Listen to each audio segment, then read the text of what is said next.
पूरी आर्मी तक उसकी फेवर में इन्वॉल्व हो चुकी है और पूरा मुल्क उसके साथ खड़ा हुआ है। जबकि इतनी बदतरीन गुस्ताखी हमारे आका मौलाना के साथ हुई है। ये हमारी मेहनत का मामला है, ये हमारे ईमान का मामला है। इस्लाम की नामूस आखिरी हुर्मत पे हमारा रद है, इस पे हम अपनी जानें कुर्बान कर देंगे, अपने बच्चों को कुर्बान कर देंगे। वो वक्त दूर नहीं, इंशाअल्लाह भारत के कोने कोने में इस्लाम का परचम लहराएगा, भारत इस्लाम का खिलाफत देगा। और याद रखें, हुजूर की नामूस पर हम मर तो सकते, हम इसमें कम्प्रोमाइज नहीं कर सकते।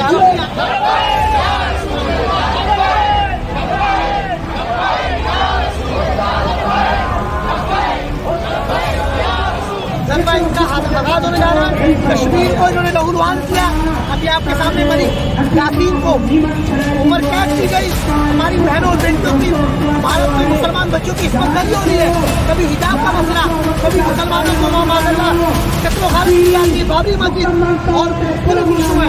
तो ये भारत को मुझे लगता है सफा से मिटा देना इंशाअल्लाह। वो वक्त दूर नहीं, दिल्ली पर वो वक्त दूर नहीं, इंशाअल्लाह भारत के कोने कोने में इस्लाम का परचम लहराएगा, भारत इस्लाम का खिलाफत देगा। और याद रखें, हुजूर की नामूस पर हम मर तो सकते, हम इसमें कम्प्रोमाइज नहीं कर सकते।